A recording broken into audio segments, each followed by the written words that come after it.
నీవు ఉన్నావని నాకు ధైర్యం యేసయ్యా, మేలు చేస్తావని నాకు ఆశగా ఉందయ్యా.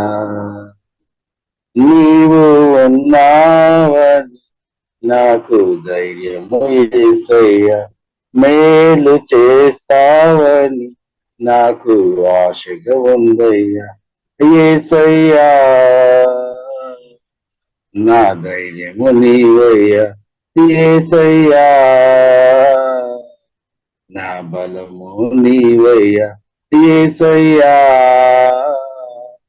నా ధైర్యము నీవయ్యా. యేసయ్యా, నా బలము నీవయ్యా.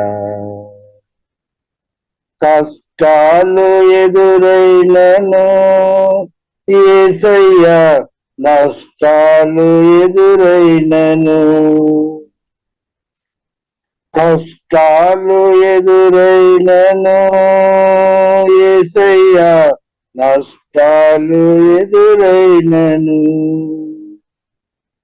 కన్నీళ్ళు ఎదురైనను యేసయ్యా, కలతాలు ఎదురైనను, నీవే నా ధైర్యము, నీవే నా శౌర్యము, నిన్ను మరచి క్షణమైన ఉండలేను, నిన్ను మరచి దినమైన బ్రతుకలేను. నీవే నా ధైర్యము, నీవే నా శౌర్యము, నిన్ను విడచి క్షణమైన ఉండలేను, నిన్ను మరచి దినమైన బ్రతుకలేను. నీవు ఉన్నావని నాకు ధైర్యము యేసయ్యా, మేలు చేస్తావని నాకు ఆశగా ఉందయ్యా. నీవు ఉన్నావని నాకు ధైర్యము యేసయ్యా, మేలు చేస్తావని నాకు ఆశగా ఉందయ్యా. యేసయ్యా, నా ధైర్యము నీవయ్యా. యేసయ్యా, నా బలము నీవయ్యా. యేసయ్యా, నా ధైర్యము నీవయ్యా. యేసయ్యా, నా బలము నీవయ్యా. ఎర్రా సముద్ర మోలే సమస్యలు ఎదురైనను, ఏరిక కూడా వాళ్ళే ఆటంకములు ఎదురైనను, ఎర్రా సముద్రములే సమస్యలు ఎదురైనను, ఏరిక కూడా వాళ్ళే ఆటంకాలు ఎదురైనను, గమ్యాన్ని చేరుట గురి యొద్దకు నడుపుట, గమ్యాన్ని చేరుట గురి యొద్దకు నడుపుట, ప్రభువైన యేసున తోడుండగా సాగిదను ఎప్పుడు నేను ఆయనందగా. ప్రభువైన యేసున తోడు ఉండగా సాగిదను ఎప్పుడు నేను ఆయనందగా. నీవు ఉన్నావని నాకు ధైర్యం యేసయ్యా, మేలు చేస్తావని నాకు ఆశగా ఉందయ్యా. నీవు ఉన్నావని నాకు ధైర్యం యేసయ్యా, మేలు చేస్తావని నాకు ఆశగా ఉందయ్యా. నా దిన స్థితి చూచావు నా యేసయ్యా, నన్నెంతో ప్రేమించావు. నా దీన స్థుతి చూచావు నా యేసయ్యా, నన్నెంతో ప్రేమించావు. ఆధారం నీవై అవు నా యేసయ్యా, ఆశ్రయం నీవైనావు. ఆధారం నీవైనావు నా యేసయ్య, ఆశ్రయం నీవైనావు. అవమానం తొలగించి నిధుల నిందాలు దూరపరచి భయమును తొలగించి ధైర్యమును నింపి. అవమానం తొలగించి నిందాలు దూరపరచి భయమును తొలగించి ధైర్యము నింపి.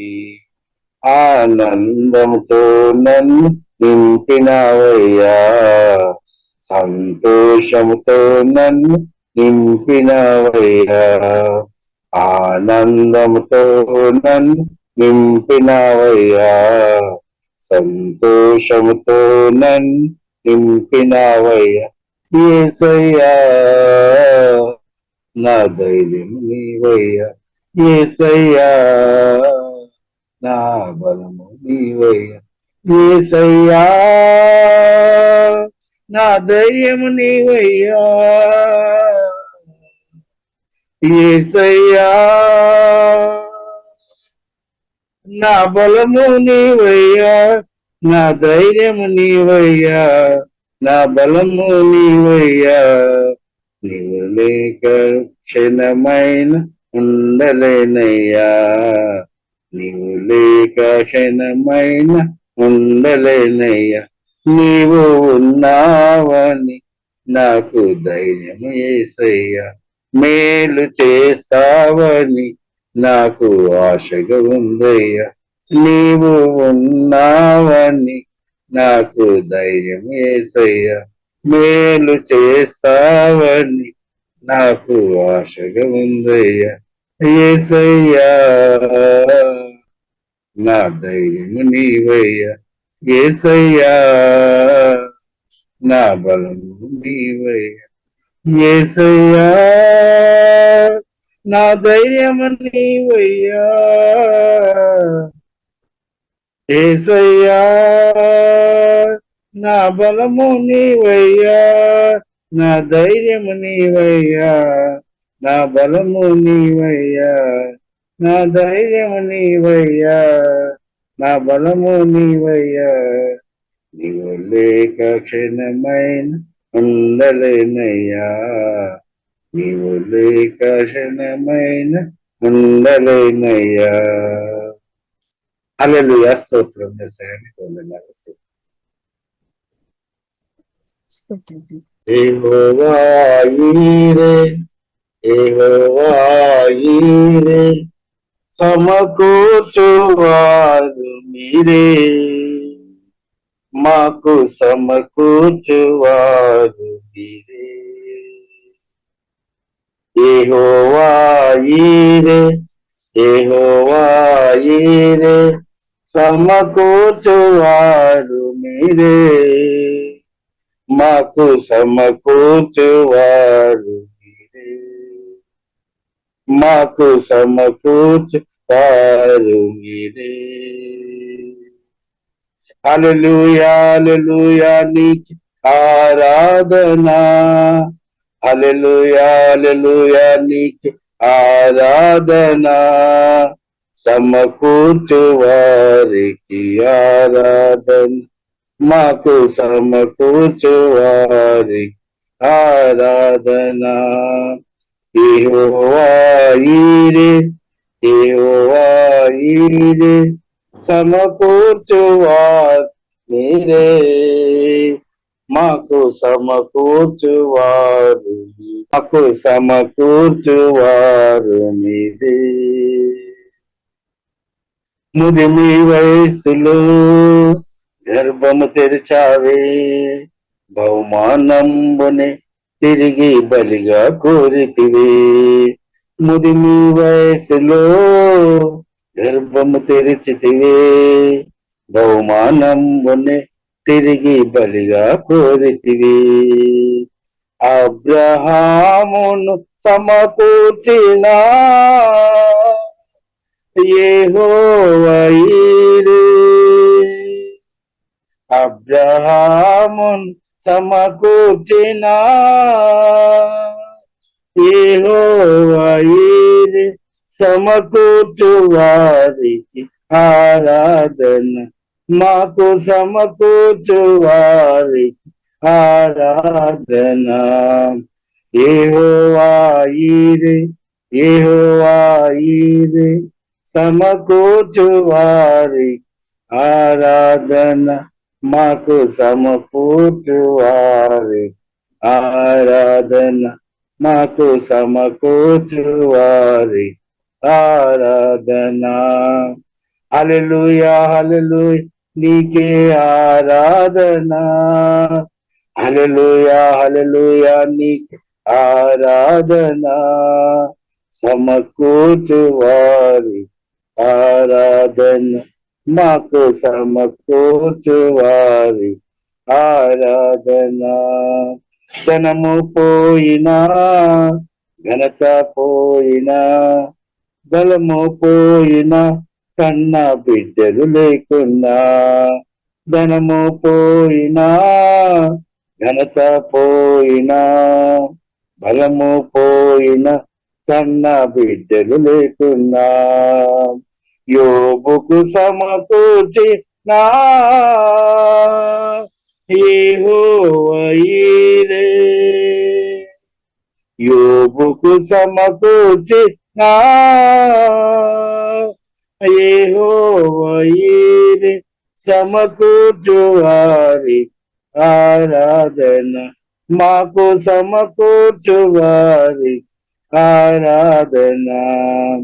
హల్లెలూయా హల్లెలూయా నీకే ఆరాధన, హల్లెలూయా హల్లెలూయా నీకే ఆరాధన, సమకూర్చు వారికి ఆరాధన, మాకు సమకూర్చు వారి ఆరాధన.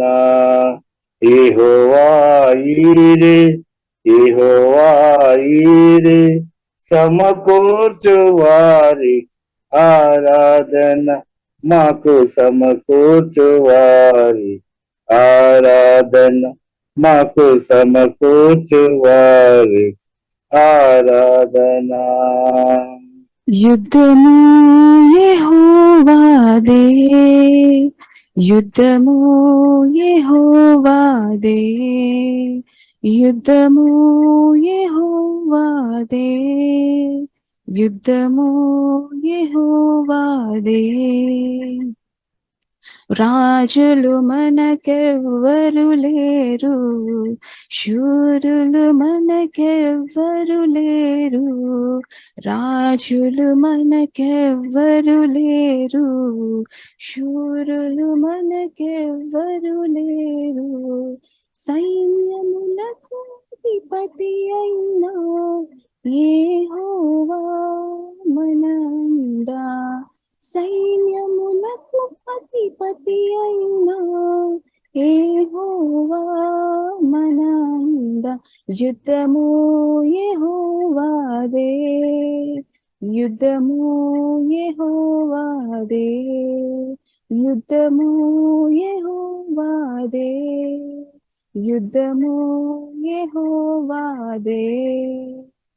వ్యాధులు మనలను పడద్రోసిన, బాధలు మనలను కృంగదీసిన, వ్యాధులు మనలను పడద్రోసిన, బాధలు మనలను కృంగదీసిన, విశ్వాసమునకు కర్తయైన యేసయ్యా మనండా, విశ్వాసమునకు కర్తయైన యేసయ్యా మనండా.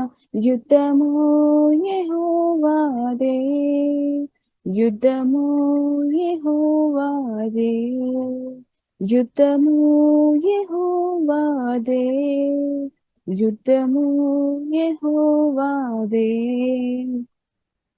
ఎరికో గోడలు ముందున్నా, ఎర్ర సముద్రము ఎదురైనా, ఎరికో గోడలు ముందున్నా, ఎర్ర సముద్రము ఎదురైనా, అద్భుత దేవుడు మనకుండా భయమేలా మనకింకా అద్భుత దేవుడు మనకుండా భయమేలా మనకింకా యుద్ధము యెహోవాదే యుద్ధము యెహోవాదే యుద్ధము యెహోవాదే యుద్ధము యెహోవాదే అపవాది అయినా సాతాను గర్జించు సింహము వలె వచ్చిన అపవాది అయినా సాతాను గర్జించు సింహము వలె వచ్చిన యూదా గోత్రపు సింహమైన యేసయ్యా మన అండా యూదా గోత్రపు సింహమైన యేసయ్యా మన అండా యుద్ధము యెహోవాదే యుద్ధము యెహోవాదే యుద్ధము యెహోవాదే యుద్ధము యెహోవాదే. హల్లెలూయా. ప్రైజ్ లార్డ్ అమ్మగారు. చిన్న ప్రార్థన చేసి, మా ప్రేమల పరలోకపు తండ్రి, పరిశుద్ధులైన మా దేవ, మీ పాదాలు స్తోత్రాలు. మీ వాక్యాన్ని ధ్యానిస్తుండగా ప్రభువా, వినగల చెవి, గ్రహించగల హృదయం, లోబడే మనస్సు మాకు అనుగ్రహించి మమ్మల్ని ఆశీర్వదించమని మీ సన్నిధిని మాకు తోడుపరచమని మా ప్రభు మారక్షుడిని యేసు నామములో దోషులకి ఎంతో ప్రార్థించి అడిగి వేడుకొని కొనుక్కొని ఉన్నాం మా పరలోకపు తండ్రి. ఆమేన్. ఆమేన్. ఆమేన్.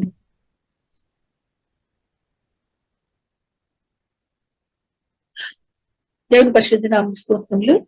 అంటే అవకాశం ఇచ్చినటువంటి దేవునికి, పాస్టర్ గారికి, సంఘానికి నేను వందనాలు చెల్లిస్తున్నాను. ఈరోజు మనం దేవునికి లోబడి ఉండట అనే విషయాన్ని చూద్దాం. సాధారణంగా ఒక ఇల్లైనా, ఒక స్కూల్ అయినా, ఆఫీస్ అయినా, హాస్పిటల్ అయినా, హోటల్ అయినా, ఏదైనా సరే అందులో పనిచేసే వారికి కానీ, అందులో చేరే వారికి కానీ, లేకుంటే సహాయం పొందే వారికి కానీ కొన్ని రూల్స్ ఉంటాయి, కొన్ని నియమాలు ఉంటాయి. అవి పాటిస్తేనే అక్కడ మనకి పనిచేయడానికి, కొనసాగడానికి వీలవుతుంది. లేకపోతే ఆ వ్యవహారం పోయి అంటే లోబడాలి, విధేయత చూపించాలి, లేకుంటే మనం అక్కడి నుంచి వెళ్ళిపోవలసి వస్తుంది. కాబట్టి ఈ విషయాన్ని మనము గమనించాలి. వినకపోతే ఏమవుతుంది, ఆ నియమాలు పాటించకపోతే ఏమవుతుంది, వారిని ధిక్కరిస్తే ఏమవుతుందంటే ఈ ఫ్యాక్టరీలో చేస్తున్నాం అని అంటే నేను చెప్పాలి. మీ అబ్బాయి స్కూల్లో లోపం లేదండి, ఈసీ ఇచ్చి పంపించేస్తున్నాం అంటారు. కారణం ఆ అబ్బాయి లోబడడం లేదు, మాట వినడం లేదు, అవిధేయత, అహంకారం. ఈ లోకంలో ప్రతి ఒక్కరూ వారికంటే పెద్దవారికి, వారికంటే పై అధికారులకు తప్పకుండా విధేయత చూపించాలి, లోబడాలి. సృష్టికర్త ఈ సృష్టి అంతటి మీద అధికారి, సర్వాధికారి. సూర్యచంద్ర నక్షత్రాలు, గాలి, నీరు ఆయనకు లోబడుతున్నాయి. ప్రకృతి ఆయన మాటకు గడగడా వంటూ మానవుడు మాత్రం దేవుని మాటకు లోబడడం లేదు. మనకు తెలుసు కదా, బైబిల్లో కొన్ని ఉదాహరణలు చూద్దాం. ఎన్ని సింహాలు ఆకలితో ఆడతా దావీదు ఎదురుగా అలాగే కనిపిస్తూనే ఉన్నాయి. దేవుని మాటకు లోబడి ఆ రాత్రంతా ఆకలితో ఉన్నా, ఎదురుగా ఆహారంగా దానియేలు ఉన్నా గాని మరి రాత్రంతా ఉపవాసం పడుతున్నాయి. పాపంతో ఆకలితోనే ఉండిపోయింది. అవి ఎదురుగా ఆహారం పెట్టుకొని తినకుండా ఉపవాసం ఉండడం అంటే మనుషులకే సాధ్యం పడదు. అలాంటి క్రూర జంతువులు దేవుని మాట విని దానియేలుకి ఏ విధమైన హాని చేయకుండా చక్కగా అవి లోపడ్డాయి.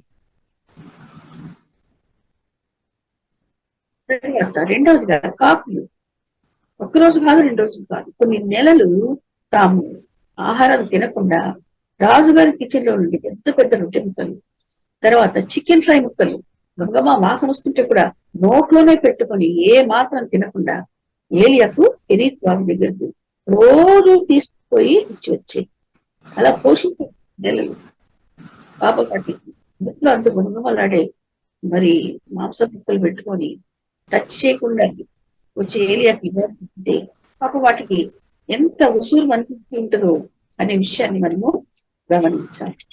అక్కడ సింహాల్లో ఉంటాయి, ఎదురు ఆహారం పెట్టుకుని, ఇక్కడ కాకుల్లో పట్టుకున్నాయి, నోట్లో ఆహారం పెట్టుకుని ముట్టకున్నారు. మూడోదిగా పాపం చేప ఒక్కరోజు కాదు 3 రోజులు యోనాన్ని కడుపులోనే ఉంచుకోవాలి, కానీ అరిగించుకోకుండా. ఎంత ఘోరం! 3 రోజులు కడుపులోనే ఆహారం అరగకుండా ఉన్నది అని అంటే దానికి ఎంత బాధ, ఎంత కడుపు ఉబ్బరం, ఎంత కడుపు నొప్పి ఉంటుందో పాపం ఆ చేపకి. దేవుని మాట విని ఆ చేప భయపడి అది యోనాన్ని అరిగించుకోకుండా తర్వాత ఆయన ఎక్కడికి కక్కేయమంటే కక్కేసేసింది కడుపులో ఉన్నాక. ఇంకా బైబిల్లో ఎన్నో మోడలేని జంతువులు దేవుని మాట తూచా తప్పకుండా పాటిస్తాయి, కానీ మనిషి మాత్రం వినడు. ఏంటి కారణం? గర్వం. సృష్టికర్తని తండ్రికి లోబడనులని ధైర్యం. ఈ గర్వం ఎలా అంటే ధైర్యంతో వస్తుంది. కుక్కలు పందులు కూడా ముట్టని ఆ గుట్కాలు, చుట్టలు, సిగరెట్లు, బీడీలు, కుటుంబాలు అలవాటు పోవద్దు అని ఎంతమంది ఎన్ని చెప్పినా గాని అవే కావాలపోయి బ్రతుకులు, ఆరోగ్యాలు, కుటుంబాలు చేసుకుంటూ ఉన్నారు మనుషులు. దేవుడి మాట పోతుంది మరి దేనికి కూడా. ఈనాటి యువకులు మత్తులోనే బ్రతుకులు వెళ్ళతీసి నరకంలోకి దారిపోతున్నారు. చక్కగా చదువుకుంటారని పంపిస్తే తల్లిదండ్రులు వాళ్ళు డ్రగ్స్ కి, మత్తు మందుకు, మరి కుటుంబాలకు, గంజాయికి బానిసలైకి. ఏంటి అంటే భయం లేనితనం, గర్వం. కాబట్టి నిన్నటి సెలబ్రిటీలు ఈరోజు సూసైడ్ చేసుకుంటున్నారు, ఆత్మహత్యలు చేసుకుంటున్నారు. గొప్ప సెలబ్రిటీలే చివరికి ఆత్మహత్య చేసుకుంటున్నారు. తర్వాత పేరు మోసిన తలుపు పెట్టి సినిమాతారులు, రాజకీయ నాయకులు ఆత్మహత్య చేసుకుంటున్నారు. ఈనాటి లక్ష్యాధికారి బిలియనేర్ రేపటి బిచ్చగాడుగా ఉన్నాయి. ఏంటి సంగతి అంటే గర్వం. Pride goes before fall. నాశనములకు ముందు గర్వము నడుస్తుంది. కాబట్టి తమకు అన్ని ఇచ్చిన దేవుని విడిచిపెట్టి తమ అందాన్ని బట్టి, ఆస్తిని బట్టి, అంతస్తుని బట్టి, ఐశ్వర్యాన్ని బట్టి, హోదాన్ని బట్టి, పలుకుబడిని బట్టి గర్విస్తూ బైబిల్ చెప్తుంది అందం మోసకరం, సౌందర్యం వ్యర్థమని. ఈ రోజుల్లో అందం మోజుల్లో ఎక్కువగా వివాహాలైన స్త్రీ పురుషులే, ఏదో యవనస్తులు పెళ్లి కాని వారు కాదు, వివాహాలై పిల్లలు ఉన్నటువంటి స్త్రీ పురుషులే అందం మోజులు పడి మరి ఇతర అక్రమ సంబంధాల పాలై, అక్రమ సంబంధాలు చిక్కుకొని చివరికి హత్యలు, ఆత్మహత్యలు చేసుకుని జైళ్ల పాలైపోతున్నారు. జీవితాలను, కుటుంబాలను నాశనం చేసుకుంటున్నారు.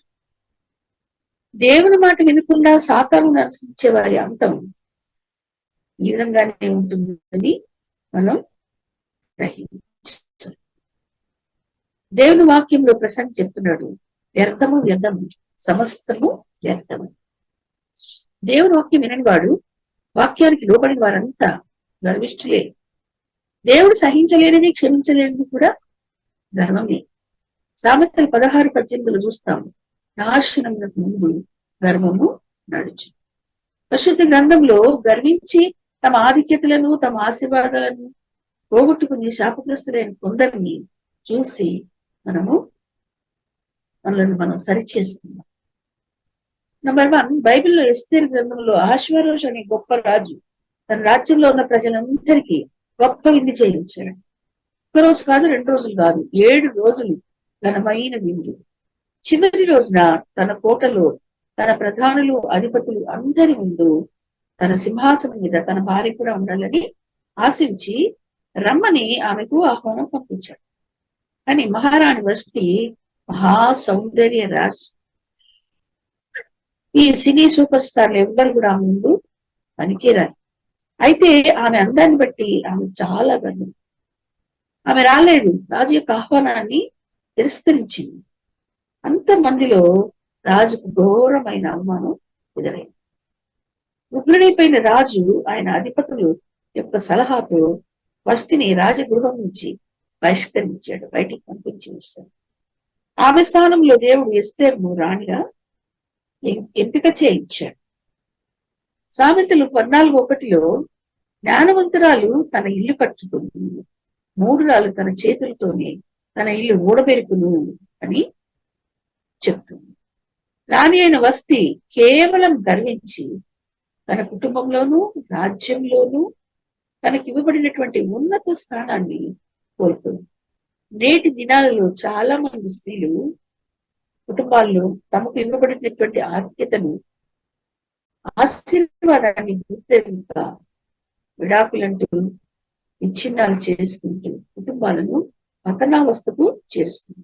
ప్రతి స్త్రీ తన కుటుంబ సామ్రాజ్యానికి తానే ఒక మహారాణిని అని గుర్తిరగవలసిన అవసరం ఎంతో ఉన్నది.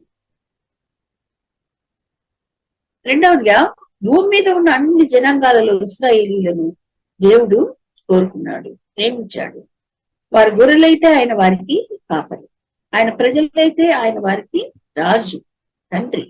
అయితే ఇశ్రాయేలీయులు మాత్రం మమ్మల్ని పరిపాలించే రాజు మాకు కావాలి. దేవుడు బాధపడ్డాడు, కానీ చివరికి బెన్యామీనుడైనటువంటి సౌలును రాజుగా చేశాడు. 1 సమూయేలు 10:1 అప్పుడు సమూయేలు తైలం బుడ్డి పట్టుకుని సౌలు తల మీద తైలం పోసి ఆయన రాజుగా అభిషేకించెను అని. దేవుడు సౌలుకు కొత్త మనసు ఇచ్చి తోడయుండి నడిపిస్తూ ఇశ్రాయేలీయులకు మొట్టమొదటి రాజు అంటే ఎంత ఘనత! ఆ ఘనత దేవుడే రాజైన సౌలుకు ఇచ్చాడు. కానీ దేవుడిచ్చిన ఆశీర్వాదాన్ని సౌలు ఎంతకాలం నిలుపుకోలేకపోయాడు. రాజుగా హెచ్చింపబడగానే తనను హెచ్చించిన దేవుణ్ణి, అభిషేకించిన సమూయేలు ప్రవక్తను లెక్క చేయడం మానేశాడు. ప్రతి పనిలోనూ కథ, స్క్రీన్ ప్లే, డైరెక్షన్ అంతా తానే చేయడం మొదలుపెట్టాడు. ఎవరిని సలహాలు అడగడు, ఏది చెప్పడు. 1 సమూయేలు 13:8 సమూయేలు ప్రవక్త సమయానికి రావడంలో ఆలస్యమైంది. అయితే ఈలోగా సౌలు దహన బలులను తానే అర్పించేశాడు. సమూయేలు కోసం వేచి చూడలేదు. కాబట్టి ఒక ప్రవక్త చేయాల్సిన పనిని తానే చేస్తున్నాడు. ఎంత ధైర్యం! దేవుని గాని ప్రవక్తను గాని ఏమాత్రం సెలవు అడగలేదు, వారి కోసం వేచి ఉంది. ఇంత 1 సమూయేలు 15:3 మళ్ళా రెండవ ఛాన్స్ సమూయేలు సౌలు రాజు అమాలేకీయులను కనికరింపక మనుషులను, పశువులను, వారి కలిగినదంతయు కొద్దిగా పాడు చేసి నిర్మూలన చేసినామంటే దేవుడు సమూయేలు గారితో చెప్పిందంతా కూడా చేయలేదు. సౌలు అమాలేకుల రాజైన అగగును, గొర్రెలు, ఎడ్లలో కొవ్విన వాటిని, మంచి వాటిని వారి కోసం ఉంచుకుని హేయమైన వాటిని, పనికిరాని వాటిని మాత్రమే నిర్మూలన చేశాడు. సౌలు గర్వించి దేవుని మాటలు వినకుండా తన ఇష్టం చొప్పున చేయడం చూసి దేవుడు చాలా ఒప్పించాడు. సౌలు నుండి రాజ్యం తీసివేసి రాజైన దావీదుకు, తన హృదయానుసారుడైనటువంటి దావీదుకు రాజ్యాన్ని ఇచ్చివేశాడు. కాబట్టి సమూయేలు తనకి ఇవ్వబడినటువంటి ఆ గొప్ప ఆధిక్యతను, ఆశీర్వాదాన్ని కేవలం గర్వించుకోవద్దు. నేటి దినాల్లో మన గృహాల్లో యవన బిడ్డలకు మాట వినే స్వభావం ఉండదు. తల్లిదండ్రుల మీద తిరుగుబాటు చేయడం వారికి వాడుక, అది వారికి గొప్ప వేడుక, సంతోషం. చెడ్డవారి స్నేహం చేయొద్దు, వారి స్నేహం మానుకో అని చెప్తే వినిపించుకోరు. దిద్దుబాటు అనేది వారికి అసహ్యం. కానీ యవ్వనుడా, నీ ఇష్టం చొప్పున నీవు చేసే ప్రతి పనికి దేవుడు ఒకరోజు నిన్ను తీర్పులోకి తీసుకొస్తాడు, జాగ్రత్త అని బైబిల్ హెచ్చరిస్తున్నాడు. మూడవదిగా, బబులోను రాజైన నెబుకద్నెజరు చేతికి దేవుడే భూరాజ్యాలన్నీ అప్పగించాడు. ఏ దేశం మీదకి యుద్ధానికి పోతే ఆ దేశాన్ని బబులోను రాజు సునాయాసంగా గెలిచేస్తున్నాడు. అలాగే తన జనాంగమైన ఇశ్రాయేలు తన మాట వినడం లేదని వారు చేసిన దోషాన్ని బట్టి వారిని కూడా బబులోను రాజు చేతికి, అన్యరాజు చేతికి దేవుడు అప్పగించాడు. తన సొంత ప్రజలను దేవుడు అన్యరాజు చేతికి అప్పగించాడు. ఏంటి అంటే వాళ్ళు లోబడడం లేదు, మాట వినడం లేదు. కానీ నెబుకద్నెజరు ఏమనుకుంటున్నాడంటే ఇదంతా నా పరాక్రమం, నా శక్తి, నా గొప్పదనం అని గర్విస్తాడు. నీవు ఇట్లా గర్వించావంటే నీకేం జరిగిపోతుందో చూడు అని చెప్పి దేవుడు ముందుగా ఒక కళ ఇచ్చి ఆయన హెచ్చరిస్తాడు. కానీ గర్వం తలకెక్కితే ఏం చేస్తాడు? అదంతా మర్చిపోయి ఒకరోజు అంతఃపురంలో నిలబడి ఈ గొప్ప సామ్రాజ్యం అంతా నేను సంపాదించిందే కదా అని చెప్పి తన మనసులో అనుకుంటాడు. అనుకోగానే విచిత్రం, తన సొంత ప్రజలే దేవుడు ముందుగా తన కలలో హెచ్చరించిన రీతిగానే ఆయనను పశువును తరిగినట్టు అడవిలోకి తరిమేశారు. 7 సంవత్సరాలు నెబుకద్నెజర్ మహారాజు అడవిలో ఒక పశువుగా గడ్డి మేస్తూ, ఎండకు ఎండుతూ, వానకు తడుస్తూ, మంచుకు నానుకు జీవించాడు. 7 సంవత్సరాల తర్వాత ఆయనకి బుద్ధి వచ్చింది. ఏమని? మహోన్నతుడైన దేవుడే మానవుల రాజ్యంపై అధికారి అని, తనకి ఇష్టమైన వారికి ఆయన ఆ రాజ్యాధికారాన్ని అనుగ్రహిస్తాడని గ్రహింపు వచ్చింది. అలాంటి గ్రహింపు రాగానే, అలాంటి బుద్ధి రాగానే దేవుడు మళ్ళీ ఆయన ప్రజలే వచ్చి ఆయన రాజ్యానికి తీసుకువెళ్ళి మరి సింహాసనం మీద కూర్చుండబెట్టేటట్టుగా వారికి మనస్సు ఇస్తాడు. 7 సంవత్సరాల తర్వాత నెబుకద్నెజర్ మహారాజు తిరిగి అరణ్యం నుంచి తన రాజ్యానికి వెళ్ళిపోయాడు. కాబట్టి ఆయన గర్వించి ఇంత అవస్థ కొని తెచ్చుకున్నాడు. 50:31 ఏమని చెప్పబడుతుందంటే, గర్విష్ఠుడా, నేను నీకు విరోధుడై ఉన్నాను అంటున్నాడు దేవుడు. కాబట్టి లోబడే వారికి, మాట వినే వారికి దేవుడు ఆశీర్వాదాలను తల్లిదండ్రులైనా అంతే, అలాంటి వారిని ప్రేమించగలుగుతారు. కనుక యాకోబు 4:6 ఇంకొక వాక్యం చూస్తాం. దేవుడు అహంకారులను ఎదిరించి దీనులకు కృప అనుగ్రహిస్తాడు అని వాక్యం చెప్తుంది. కాబట్టి ఎవరి బిడ్డలారా, మీరైతే కీర్తనలు 119:9 చెప్పబడినట్టుగా యవనస్తులు దేని చేత తమ నడక శుద్ధి చేసుకుంటారు? నీ వాక్యమును బట్టి దానిని సరిచేసుకుంటే చేతనే కదా. కనుక యవనస్తులు, ప్రజలందరూ చేయవలసింది ఏంటంటే, దేవుని వాక్యాన్ని చదివి ధ్యానించి అనుదినము ఆ ప్రకారం జీవించడానికి ప్రయత్నించడం అనేది ఎంతో ఆశీర్వాదాన్ని తీసుకొని వస్తుంది. 4వదిగా సాతానును చూస్తున్నాం. ఒకప్పటి ప్రధాన దూత, అభిషేకం పొందిన కెరూబు, అతడి పేరు లూసిఫర్, తేజో నక్షత్రము, వేకువ చుక్క, పూర్ణ జ్ఞానము, సంపూర్ణ సౌందర్యం కలిగి దేవుని పర్వతం పైన ప్రతిష్ఠింపబడినట్టు. ఆ లూసిఫరు తన తేజస్సును, సౌందర్యాన్ని చూసుకుని, మనకి ఇవ్వబడిన స్థానాన్ని చూసుకుని గర్వించి ఆ పరిశుద్ధతను పోగొట్టుకున్నాడు. ఎప్పుడైతే ఆ కెరూబులోకి, అభిషేకించబడిన కెరూబులోకి గర్వం వచ్చేసిందో, ఈ దేవుడు ఎంత, నేను దేవుడి కంటే కొంచెమే కదా తక్కువ, అయితే ఇప్పుడు నేను దేవుడి మీదకే దాడి చేసి ఆయన కంటే నా సింహాసనాన్ని పెద్దగా చేసుకుంటానని ఎప్పుడైతే అనుకున్నాడు, యెహెజ్కేలు 28:17 దేవుడు అంటున్నాడు, నిన్ను నేలను పడవేసేదను. యెషయా 14:12 నీవు నేల మట్టుకు ఎట్లు నరకబడితివి. దాని రెక్కలు నరికి వేసేసి దేవుడు అభిషేకించబడిన కెరూబైనటువంటి లూసిఫర్ను పాతాళంలో పడివేశాడు. ఆ గర్వించిన సాతాను దేవుని పర్వతం నుండి, ఆకాశం నుండి నేలకు, నేల నుండి పాతాళానికి, పాతాళం నుండి అగ్నిగుండంలోకి దేవుడు వేసేస్తున్నాడు. చూసారా, ఒక్కొక్క స్టెప్ బై స్టెప్ పైకి వెళ్ళవాలి. కానీ ఎప్పుడైతే గర్వించాడో స్టెప్ బై స్టెప్ చివరికి పాతాళంలోకి, అగ్నిగుండమే వారికి నివాస స్థలంగా, నిత్య నివాసంగా చేయబడింది.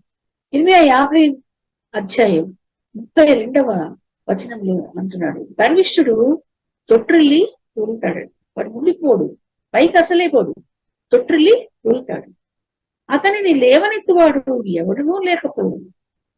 బైబిల్లో ఇంకో చోట ఏం చెప్పబడుతుంది అంటే, దేవుని గురించి, దేవా నీవు పడిపోవు వారిని లేవనెత్తువాడు, కృంగిపోయిన వారిని నీవు లేవనెత్తువాడు, పడిపోవు వారిని ఉద్ధరించేవాడు అని దేవునికి పేరు.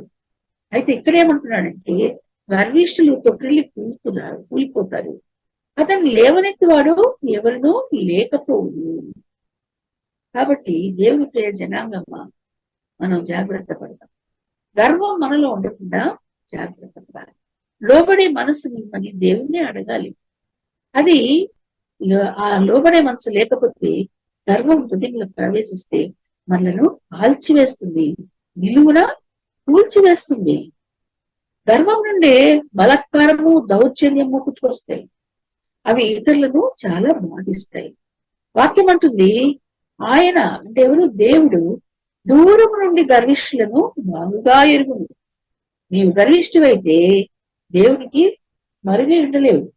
జాగ్రత్తగా. అయితే దీన్లను దేవుడు ఆశీర్వదిస్తాడు. నేను పురుగును దేవా, నేను పురుగును దేవా అన్నాడు యాకోబు. అతని యొక్క 12 కుమారులు పేర్లు పురుగుని దేవాన్ని తను తాను తగ్గించుకున్నటువంటి యాకోబు దేవుడు ఎంత ఆధిక్యత ఇచ్చాడంటే ఆయనకు 12 కుమారులు. ఆ 12 కుమారుల పేర్లు యెరూషలేము పట్టణపు 12 గుమ్మముల మీద చెక్కబడి ఉన్నాయి. ఎంత ధన్యత! మనకంటే మన పిల్లలు ఆశీర్వదించబడాలని తల్లిదండ్రులు కోరుకుంటారు. యాకోబుకి ఎంత ధన్యత ఇచ్చాడు! ఎందుకంటే దేవుని సన్నిధిలో తగ్గించుకుంటాడు. పరలోకంలో ఇంకా సింహాసనాసీనులైన 24 పెద్దలలో 12 యాకోబు కుమారులు. 4-5 కుమారులలో, పిల్లలలో ఒక్కడు ఆశీర్వదించబడితే మనం గర్విస్తాం. అని యాకోబుకి ఎంత శ్రేష్టమైన ధన్యత. దావీదు అంటున్నాడు, నేను చచ్చిన కుక్కను మిన్నల్లిని. రాజైన దావీదు అంటున్నాడు, చచ్చిన కుక్కను మిన్నల్లిని అన్నాడు. అయితే యేసయ్య ఎంతటి ఆశీర్వాదించాడంటే, తానే దావీదు వంశంలో పుట్టి యేసయ్యే దావీదు కుమారుడా అని పిలిపించుకునేటువంటి ఆధిక్యతను దావీదుకి ఇచ్చాడు. అవును, దేవుడు పెంట కుప్పల మీద నుండి దీన్లను పైకెత్తుతాడు. రాజులతో, ప్రధానులతో కూర్చుండబెడతాడు. ఎన్నిక లేని వారిని బలమైన జనాంగంగా చేస్తుంది. కాబట్టి ఈ దినాన మనము ఎంత మాత్రము గర్వించకూడదు. ఒకవేళ గర్వం ఉన్నట్లయితే విడిచిపెట్టి దీనత్వాన్ని ధరించుకోవాలి. అలాంటి హృదయాన్ని దేవుడే మనకి ఇస్తాడు. మనం అడగాలి, దేవా నాలో ఉన్నటువంటి ప్రతి విధమైన గర్వాన్ని తొలగించి నాకు దీన హృదయం, లోబడే హృదయం నాకు దయచేయమని అడగాలి. మనం అడిగినది దేవుడు మనకు అనుగ్రహిస్తాడు.